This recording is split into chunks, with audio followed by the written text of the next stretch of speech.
स्वागत है अधिवक्ता डॉक्टर अजीत कुमार पाठक जी। धन्यवाद सर, इस बार आयकर विभाग ने तो टैक्स पेयरों के साथ एक तरह से मजाक किया है या धोखा दिया है। 31 तारीख को उनका पूरा सर्वर डाउन था, उसके बाद भी उन्होंने डेट नहीं बढ़ाया। इस पे आप हमारे दर्शकों को कुछ बताएं, क्या है ये पूरा मामला? किसी भी असेसमेंट ईयर का लास्ट डेट रिटर्न फाइलिंग का 31 मार्च ही होता है, ये प्रिस्क्राइब्ड है। इस बार लास्ट डेट 31 तारीख ही था, लेकिन 11 बजे दिन से 11 बजे रात तक इनकम टैक्स का सर्वर पूरी तरह से बंद था। इसलिए करीब करीब सरकारी रिकॉर्ड के अनुसार 8,76,000 लोग इसके चलते रिटर्न नहीं फाइल कर सके और इससे बहुत बड़ा घाटा हुआ है सरकार को और टैक्स पेयर्स को भी। बहुत सी समस्याओं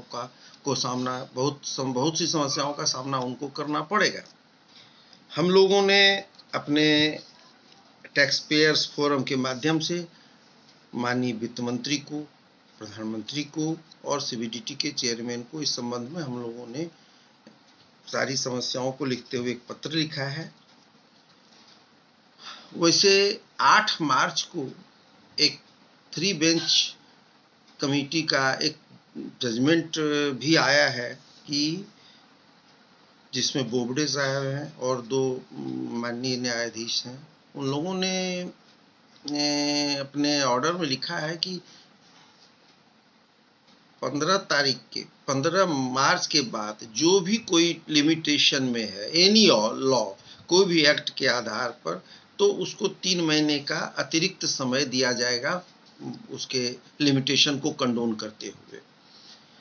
हम लोग प्रयास में लगे हुए हैं और संभव है कि ये हो जाए।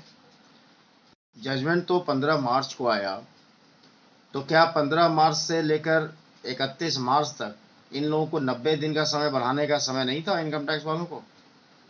हो सकता है कम्युनिकेशन गैप हो, लेकिन 8 मार्च के इस ऑर्डर का इम्प्लीमेंटेशन इनको करना चाहिए था।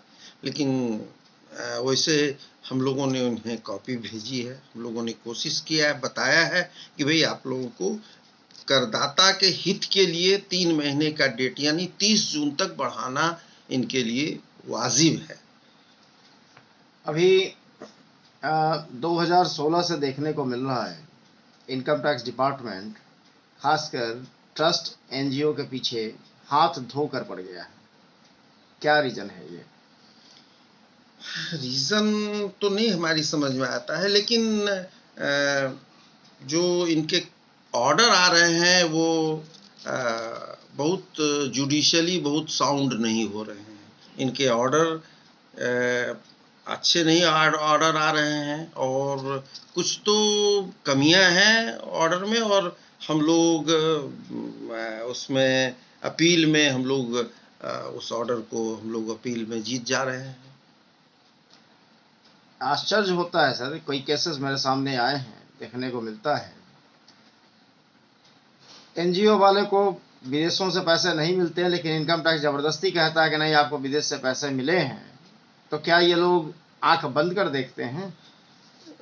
देखिए, हमारा अपना मानना है कि ये कुछ तो ये उहापोह की स्थिति गवर्नमेंट के कारण हुआ है कि इतने तारीख तक ऑर्डर करना है, ऐसे करना, और कई तो बेमत, और एक ऐसा चैनल जो सिस्टम असेसमेंट का प्रोसीडिंग्स इतना टफ, इतना डिफिकल्ट कर दिया गया है कि एक तो एसएससी को डायरेक्ट बात नहीं कर सकते हो। जो कुछ हम लोगों ने ऑनलाइन भेजा वो मिला नहीं मिला, अब कैशबुक हो, लेजर हो, 100 पेज का है, उसको भेजा, क्या वो लोग देखते हैं क्या नहीं देखते हैं। ये ई प्रोसीडिंग्स जब से आया है तब से ये लोगों को परेशानियां दिखाई दे रही है। बहुत सी परेशानियां हम लोगों को फेस करना पड़ रहा है। भाषा की समस्या है, बुक कहीं कहीं तो हमको लगता है कि हम जो कहना चाह रहे हैं वो लोग समझ नहीं चाह रहे हैं, जो वो लोग कहना चाह रहे हैं हम लोग नहीं समझ पा रहे हैं। कम्युनिकेशन गैप हुआ है, इसलिए ये परेशानियां अभी रहेंगी। तो क्या ये यही अच्छे दिन की कल्पना लोगों ने की थी वर्तमान सरकार से?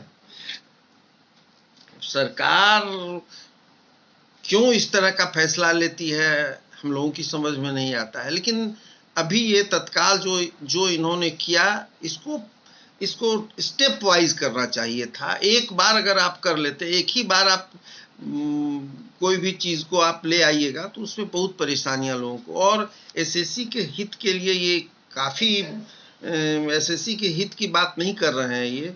और इससे क्या होगा, एक समय आएगा लोग टैक्स पेयर्स टैक्स देना कम करेंगे इस परेशानियों से बचने के लिए, और सरकार को अमूमन ये सरकार को ही घाटा ही होगा इसमें। जो लोग रिटर्न नहीं भरते हैं उनको तो नोटिस नहीं भेजा जाता है, और जो भरते हैं उन्हीं को ये परेशान कर रहा है। ये मानसिकता है। इनकम टैक्स डिपार्टमेंट का दृष्टिकोण कई कई कई केसों में हमने देखा है कि उनकी नज़र में जो टैक्स रिटर्न भरता है वो चोर होता है। आचार्य चाणक्य ने कहा था कि राज्य को टैक्स लेने के लिए फूल से जिस तरह भौरा रस लेता है वैसा व्यवहार करना चाहिए। लेकिन ये जो अंग्रेजों की परिपाटी चल रही है इनकम टैक्स के द्वारा, क्या ये राष्ट्रहित में है? ये इनकम टैक्स अंग्रेजों का ही लाया हुआ। चाणक्य ने तो कर की बात की थी, आयकर की बात नहीं कही थी। उन्होंने कर की बात कही थी। कर और आयकर में अंतर है। कर की बात कही थी, कर तो राज्य चलाने के लिए होता है, और सही बात भी है। आयकर की तो आयकर की परिकल्पना तो अंग्रेजों ने की थी 1857 के युद्ध के बाद। मैंने अंग्रेज भारतीयों को परेशान करने के लिए आयकर की परिकल्पना की गई हुई थी, और ये बहुत दुखद है कि हमारी स्वतंत्र सरकार ने भी उसी पैटर्न पर काम करना शुरू किया है। सर, स्वतंत्रता की बात कैसे कर सकते हैं जब आपका शिक्षा, स्वास्थ्य, आपका कानून, आप जो आईपीसी की बात करते हैं, सीआरपीसी की बात करते हैं, ये सारे के सारे अंग्रेजों के हैं। आज भी हम लोग 1882 की बात करते हैं, 1860 की बात करते हैं, तो फिर कैसे स्वतंत्रता की बात कर सकते हैं हम लोग? तथाकथित स्वतंत्रता तो हम लोग स्वतंत्र हैं, तथाकथित स्वतंत्र हैं। चाहे अब पहले हम लोगों पर शासन गोरे लोग करते थे, अब काले काले अंग्रेज लोग कर रहे हैं। तो मतलब अंग्रेजों ने जो चाहा था कि जनता को न्याय न मिले, उस पे बखूबी कार्य हो रहा है। बिल्कुल। देखिए, न्याय के मामले में तो बिल्कुल हम लोग अभी भी बहुत, जनता की भाषा में न्याय होनी चाहिए।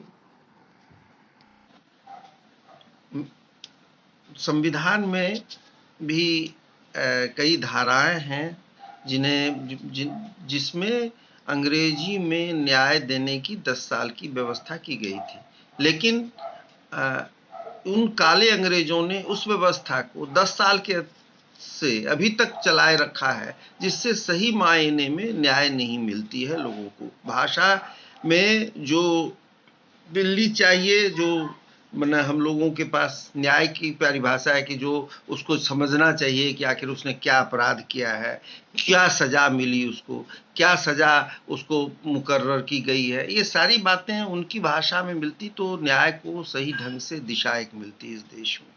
सर, कॉन्स्टिट्यूशन में तो कई प्रोविजन 10 साल के लिए था, जो कि आज तक जारी है, तो क्या ये धोखा नहीं है? रिजर्वेशन 10 साल के लिए था।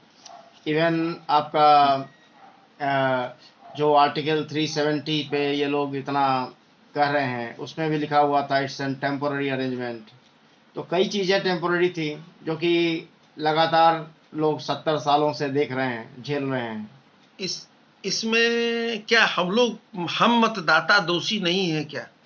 हम लोग ऐसे लोगों को भेजते हैं, हम लोग वहाँ पर जात, रिश्ता, नाता, हम लोग व्यक्तिगत लोगों, ऐसे लोगों को भेजते हैं जिनको इस सब का ज्ञान नहीं है। मतदाता के साथ हम लोगों को सबसे बड़ी बात अच्छे लोगों को चुन के भेजने की जरूरत है, ताकि इस विषय पर लोगों से बात की जा सके, जो समझती हो, समझो ये सारी समस्या, जो समझता हो कि भाई देश में क्या है, जो संविधान को समझता हो, जो और सब जितनी समस्याएं हैं, वो जिसको जनता की समस्याओं का ज्ञान होगा, वही सही ढंग से हम लोगों का नेतृत्व कर पाएगा। अच्छे लोग राजनीति में जाना चाहते नहीं हैं, वो उनको राजनीति बुरी लगती है, और बुरे लोग इसलिए हावी हो जाते हैं।